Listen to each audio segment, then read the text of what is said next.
Hey everyone, this is LYS from Laddering Your Success, and you're listening to the LYS Podcast. Welcome to Game Changers Podcast series powered by Laddering Your Success. I'm your host, LYS, and on today's episode, we have an inspiring guest who has been empowering communities through health education and innovation. Join us as we delve into the world of EdTech, personal development, and self-improvement with Joel Silva, the Senior Public Health Educator with the Houston Health Department Office of Chronic Disease, Health Education, and Wellness. Joel, we're so happy to have you on Game Changers today. How you doing? Hey, man, I'm doing great. And you? Doing good, doing good. Good. Yeah. So let's dive right in. I just want you to start off by telling us a little bit about yourself. What was the journey like getting to this point, to where you are right now? It was not a conventional, 4-year university kind of journey. As many of individuals that are Hispanic or minority based, I'm a first generation in college too. So it's my girlfriend. So it's most of my family, right? Mm-hmm. From my house, I'm the oldest son. I'm 29 now. And I was born here in the United States, but because of personal issues, my parents had to migrate back to Mexico, and I grew up all my life down in the other side of the border.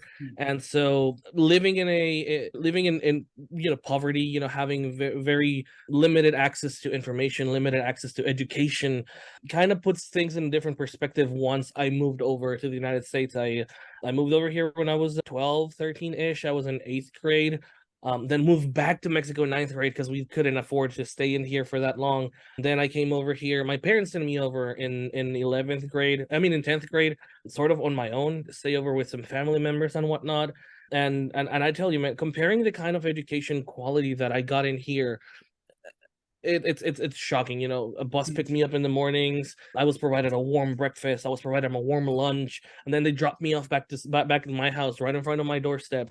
After that to me was a very, very big change. Having to pack my own lunch when I go to Mexico, when I went to school in Mexico. To sometimes if we didn't have a car, we got to walk to school. All of these things, all of those barriers that you had to education over there were not present in here. But then again, there were some other different barriers that kind of came over. Right? Like I said, I didn't have a conventional 4-year path to school. I started off in community college, like many of us do, because that was the attainable option. There wasn't a lot of money coming into the house, and I didn't want to be a financial burden to my parents. So community college was the easy, affordable choice. I started off at Lone Star College. My girlfriend actually enrolled me into Lone Star College, believe it or not. She's the one that told me, hey, you know what? I checked this out. It's pretty good. You should come over here. And I started off in the Victory Center, right there in the heart of Acres Homes. So that was one of our centers, but because I was very scientifically driven, so I wanted to do biomedical sciences and pre-med. I wanted to go to med school, so we started off there. Did some of our science classes in University Park over here in 249, some of them in North Harris over there in the Spring area. And after that, got our associate's degree. And it took us about 3 years to get the associate's degree, because of course, all through this, you got to stay working. You got to figure out ways to supplement your income, because money don't grow in trees. No, and so you supplement your income by working. And I was very, very blessed just to work at the same college that I attended school at, because I had the support of staff, the support of professors that see you as a student first, an employee later. So when enrollment came over, we were the first ones to enroll in classes, because if you take care of yourself as a student first, then you're able to help other people that are going through that same journey, and link them through the right channel. So hey, this is how you enroll for this classes and whatnot. Sure. I built some really, really good relationships there, some really long friends now, that wrote me recommendations later to get into Sam Houston State University, which is where my bachelor's degree came from. I did a biomedical sciences degree there with 2 concentrations, one in psychology and one in sociology. And I still went that pre-med route, because that's what I wanted to do. That's old school's way of thinking. You got to be a doctor, a lawyer, or an engineer, right? And so I wanted to go the med school route. Went to school and that took me another 3 or 4 years too, because of course all through this time you got to make sure that you got money for rent, money to pay money to get a car, money to eat, money for this, money for that. And so sometimes you had to leverage the amount of time you went to school with the amount of time you worked, so that you have that good balance to be able to afford Sure. living. And living in a college town, which is even crazy more expensive, it just Huntsville. Yeah. After that, I graduated in 2019 into the beginning of a pandemic, right? 2020 started, and so I was very lucky to find a position back at that Lone Star College Victory Center. They needed a business office representative, and I did business office when I was a student worker, so they hired me there. And all throughout that time, we were looking for, okay, education's always been a very important part of my life and my family as well. So once again, my girlfriend, she was like, look, what are we gonna do after this? We gotta do something. And so she was like, look, have you looked into public health? And I'm like, you know what? I didn't quite understand what public health is. And public health is a very, very interesting topic because you can spin it 1,000 different ways. And little did I know that my parents had always kind of shaped me into the public health route. My mom was a volunteer nurse. My mom, she couldn't afford to go to med school or, pay for classes or pay for anything like that. So she would go as a listener. And every time she would learn little skills and she even graduated with a nursing class, but as like an honorary nurse, she didn't really get a degree, but she knew all of the hands-on stuff. So every time there was a health campaign, vaccination campaign, vector control campaign, she was always out there in the forefront helping out. And so wrote my little essays, and I applied into you shoot for the sky, right? Shoot for the stars, right? I applied to Baylor University, which is one of the I'm like, there's no way I'm not gonna get in there. They only take there's a very specific audience that goes into that university. I was smart. I didn't think I was smart enough to get into Baylor, right? Submitted my application, did all the essays and recommendation letters and whatnot. And I did the early deadline just to give myself the best chances. Come October, November, I think, of 2021, I get the letter of acceptance saying, hey, you've been accepted. I'm like, oh crap, I got in. Now how do we pay for this? Yeah. Now how do we pay for this? But I tell you, man, the journey of knowing what public health is from an academic perspective first, and not from a professional perspective, it's a very, very beautiful realm of intertwining education with social work, with social development, with cultural variations. And Houston is the perfect place to be a public health professional.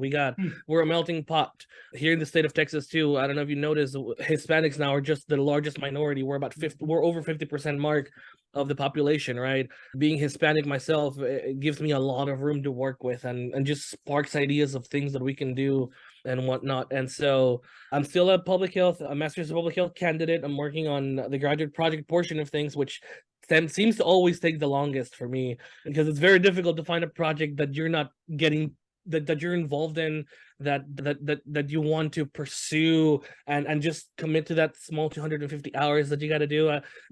I've been with the public health department now, thankfully, I'm about to make a year there come September, and it feels like it's been longer than a year. I tell you, the amount of people that I've met, people such as you, the amount of stakeholders, that the people that love their community, other organizations that advocate for communities and whatnot. It's beautiful. But yeah, it wasn't a conventional journey. Like I said, it's sort of like my life journey, but I don't regret it a bit. I feel like everything happened the way that it should have happened, and maybe if it would have happened another way, I wouldn't have appreciated it the same.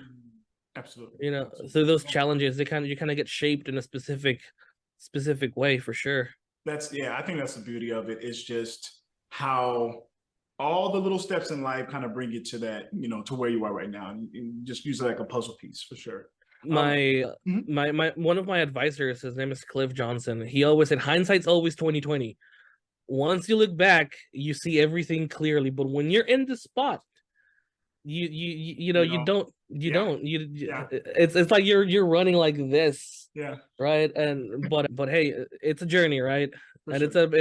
The journey shapes the end in this case. Absolutely. For sure. Absolutely. Hey LYS fam, it's Ole. Thanks so much for listening to LYS. I just wanted to take a quick moment to talk to the parents. That's right, mom and dad. Parents, prepare your child for their best educational fit after high school with our comprehensive LYS Parents Guidebook. Our helpful guide includes a range of activities designed to help you better understand your child's unique gifts and abilities. Additionally, we provide valuable insights into the student loan debt crisis and offer practical tips on how to avoid accumulating large amounts of debt. Our ebook also includes a wealth of information on scholarships, grants, and payment exemptions that can help guide your child towards a bright and successful future. With our expert guidance, you can rest assured that your child is well prepared to make informed decisions about their education and career path. Don't let your child's future be in jeopardy. Invest in their future today by downloading the LYS Parents Guidebook. Simply go to lys.com/parents to get your copy today. Now let's get back to the show because you know it's some good topics. So you talked a lot about engaging with the community and, just the diversity and the background of Houston, right? And so I know engaging with communities is very crucial for promoting health education. I want to ask you, how do you approach community outreach to make sure the information reaches diverse groups effectively? What different strategies, and things do you use with education programs to meet with individual needs and their aspirations for a healthy life? The number one thing that you've got to understand when you're trying to do community outreach is that you got to be culturally competent with the community that you're trying to serve. You've got to be able to understand them beyond their healthcare needs, but understand them as a community and understand their cultural needs as well. For example, when it comes to Hispanics, we are very closed in. We don't go out of our way to ask for help unless it's being brought into almost our doorstep, right?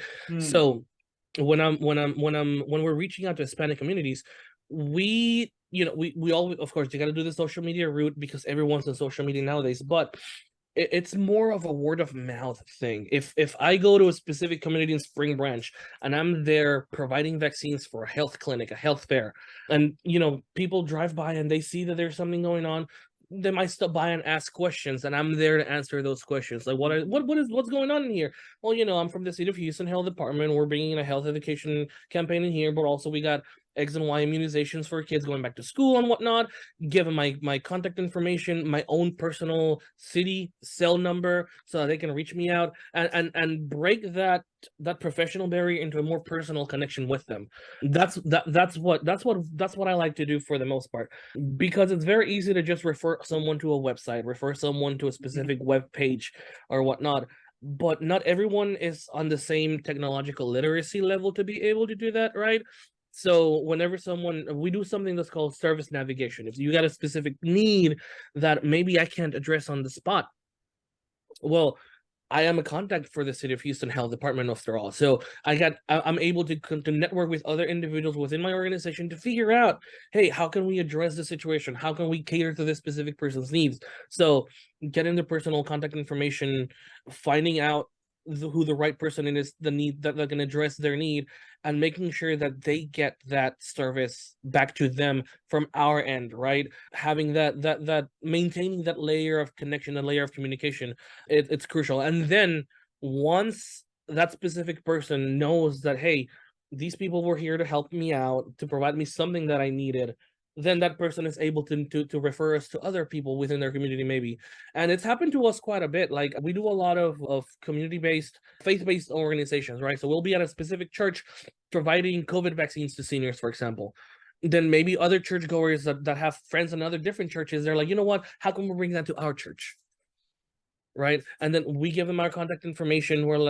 We get their contact information too. I reach out to them 9 times out of 10, or usually it's like mutual connection. I give you my email, you give me your email. We reach out to one another, and we start working on that. But it's very important to maintain that layer of understanding that our culture communicates in a different way that maybe Anglo-American cultures do, right? And also giving the information to an individual in the language that's accessible to them, right? What good is a flyer that's in English to someone that maybe doesn't speak English? Or what good is a flyer in Spanish for someone that doesn't speak any Spanish, right? You can look at the pictures and maybe get an idea, but beyond that, you're lost. So maintaining that cultural competence is absolutely key. And also people tend to listen more to individuals that look and sound like them. So if I'm a younger guy, I can advocate to a younger crowd, right? But if I'm a Hispanic young person or Hispanic individual, I can reach out to the Hispanic population and they can ask me all these questions that they might have that, maybe made me go otherwise unanswered, right? Yeah. So we definitely begin that way. Absolutely. No, that's wonderful. That's wonderful. I want to ask one more quick question because I know we're running short on time. If there's one thing that we've learned that the pandemic highlighted like the importance of mental health and resilience, right? Yeah. We have to do a lot of resilience. How can health educators, along with like EdTech platforms, because that's what we do, we have an EdTech platform. How can we play a role in promoting mental well-being and empowering people to build resilience through life's challenges? Because we got a lot going on right now. Absolutely. Resilience is very tricky because being resilient often means that you're already under some kind of stress and you're sticking up to it, right? You're maintaining, you're pushing through it. We have a class that was developed by our chronic disease folks that focuses on stress management. And the number one thing that it highlights is knowing when to say no. We oftentimes push ourselves through a lot of things that are brought up into our plate, right? That maybe I'm doing my work, but maybe my boss took off from work and now I'm doing her work too. And then maybe, a couple of other employees fell sick and I picked that up too as well. Because I was trained to be a servant, right? To serve people, to make sure that their needs are being met. But oftentimes, there's only so many hours on a day and there's only so much work that you can do. And overstretching yourself can put you in a position where you're doing things out of the compromise, not out of vocation or out of wanting to do things, right? And when something becomes a burden for you to do and you're not doing it maybe with the best intentions in your heart, it shows. And it doesn't just show through that maybe you're just showing up there like, it's not a career. This is a career, not a job, right? And so it's something that you want to enjoy doing because you're going to be doing it for a while. And when you do something out of with a good attitude and with love and with attention and with care, it carries through beyond the service that you're providing or the aid that you're bringing through, right? And so it's fulfilling to you because you see it in action, and it's fulfilling to others because they understand that you're there to try to bring something good. The opposite is true also, though. If you're just there because somebody else had to take care of, somebody had to do it, then you lose that fulfillment of it, and it no longer and it becomes a burden to you, and it puts you in a stressful situation. And stress puts you in that fight or flight mechanism, right? And cortisol starts shooting through, vasoconstrictors, the muscle tensioners, and your heart rate starts to shoot up and down, and it can have negative impacts on your health. Having that fight or flight mechanism is good if you're being chased by a lion or something like that, but going through that stress response mechanism 20, 30, 40 times a day has a toll on your health, right? Because it's not designed to do that. Hey, LYS fam, it's Ole. Just wanted to take a quick break to let you know that even though the cost of college can be daunting, the LYS Scholarship Guide ebook can assist you in realizing your dreams. You can identify and apply for scholarships using the information, advice, and resources in our comprehensive guide. Also, we've provided a template for a successful scholarship essay to help you stand out from the crowd. Don't allow student loan debt to control you. Get your copy of the LYS Scholarship Guide ebook right away to take charge of your destiny. Simply go to lys.com/parents to get your copy today. Now let's get back to that fire conversation. So knowing how to pace yourself, and I think that I didn't share this with you, but my Master's of Public Health was a fully online degree. I couldn't relocate to Waco, but I could log into a computer and have a virtual conversation with one of my professors. She's the lead scientist for the American Heart Association. One of my other professors, she was an administrator in the Houston Health Department, right? With these individuals that have such a wealth of information, and they've managed worse conditions than we have under greater stress, and having access to their brains, right? And pick their brains for a little bit and understand how they manage to pull through some things. And it always comes to the same conclusion: time management, being sure that you're not overstressing yourself, right? That you're not booking yourself for more that you can take care of, right? Yeah. And one of the things that we like to practice within the health department is under promise but over deliver. Mm. That way you're not overstretching yourself. You want to make sure that you meet their needs, but you're not gonna promise more than it's completely capable of us doing. And that way, if you stay within your means and you deliver just a tad bit more, it carries through as well. Absolutely. Absolutely. Do you have time for one more? I'm going to ask Absolutely. a short question and then, hopefully a short answer. Absolutely. No, go ahead. Okay. So I want to talk a little bit about the power of behavioral change, which is what I think, you spoke about a lot, especially in your last two answers. So when it comes to personal development, and we're trying to empower individuals to make positive behavior changes, right? That's key, because you can help someone, but if they don't really learn how to like change a certain behavior, kind of like you said, it's just like this cycle that just keeps happening and happening. And it leads to a lot more stress that someone goes through. So how do you design health education initiatives? How do you design programs that not only inform, but help people to take steps to having healthier lifestyles? So that's a great question, because public health, like every other science, it's theory based, right? And so there is one theory that I like to implement quite a bit. It's a model, actually. It's the health belief model.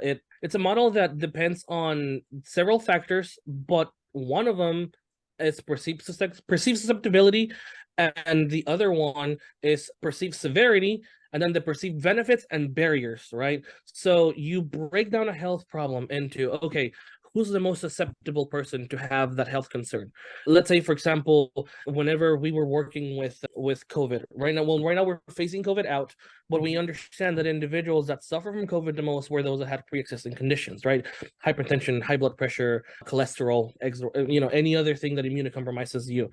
So if you were an immunocompromised person, you have the perceived susceptibility because you're more prone to develop that disease. Then from there, okay, perceived severity. How bad can you get it, right? Individuals that were immunocompromised were the ones that were having the worst symptoms, right? So from there, once you bring up to someone, hey, you're an immunocompromised person, and if you do get this disease, it's gonna be bad, right?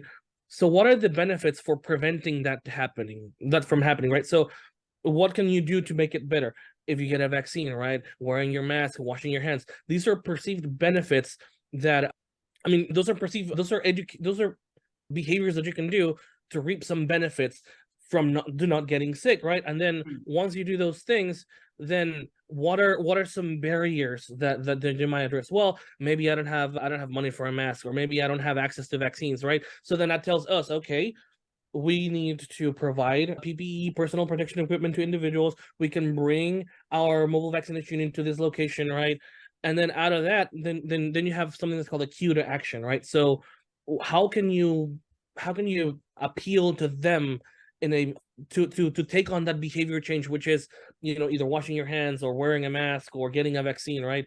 Public health, it's very dependent on people's behavior, right? And there's a lot of behavioral models, right? You can think of either also the theory of reason, action, theory of planned behavior, which is how do you promote certain things so that individuals have a positive take to things, namely recycling, right? How do you, for example, recycling is how do you put recycling in a good perspective so that individuals have a good behavior towards recycling? And then once they have it in a good perspective, okay, what are some physical barriers to it that maybe get on the way? All right, well, individuals want to recycle, but they don't have access to the recycling things. Okay, so then we come in and we provide those things, right? Human behavior it's very crucial to public health, because individuals 9 times out of 10 will make the right decision if they have the right information. One of the theories that I also like to implement a lot is it's a model. It's a trans-theoretical model, giving individuals to shift to these stages of change from pre-contemplating over a behavioral change to contemplating the behavioral change to maintaining that long-term to prevent the relapse. So if you give them the information about something, a specific health need, for example, what are the benefits of a Tdap vaccine? Well, you can prevent the influx of a disease that can last a lifetime, that can, potentially kill you down the line. Okay, so then I get the vaccine. I'm prepared. I'm great. I'm protected. A specific. Well, yeah, but you still want to make sure that you stay away from rusty nails, this. So then you reinforce that cycle. And what we do is just we give them all of the information they need, and we give them all the resources that we can provide to them, so that all they have to do is agree to do something or change their behavior to accept the help that we're giving or the resources that we're bringing to them. And like I said, when you give them the right information, they'll make the right decision. It's just our job is not to convince someone, it's to educate them and let them make that behavioral change. Man, that is powerful. That is powerful, man. That's all I can say. That's powerful. Yeah. But you got a city of 4 million people, 5-6 million. I mean, goodness, it's just getting bigger. Yeah, it's growing. Just to understand how what you've learned and implementing that to get the people to understand, but then to take the responsibility on themselves to make the better action, because that makes themselves, their family, and the community better off. Yes. I think that's key. So and go ahead, absolutely. Sorry, and one of the things about it is that we're data driven, right? And we can measure impact, because we can see someone going into our diabetes awareness and wellness network centers and working towards learning how to prevent the diabetes, right? Mm-hmm. The long-term outcome we're going to see 20-30 years from now, when we see the prevalence of all of these chronic diseases drop, and that's when we'll see whether what we're doing right now it's having the outcome that we foresee. You can measure short-term, of course, the impact, how many people are attending, how many people are eating healthier now, but the true long-term outcome of things comes with time. Absolutely. Oh man, that's key. That's key. Oh my gosh, thank you so much. Let me say thank you, Joel, for sharing your invaluable insights with us today. Your expertise in just utilizing health education and promoting personal development has been truly eye-opening. It's amazing.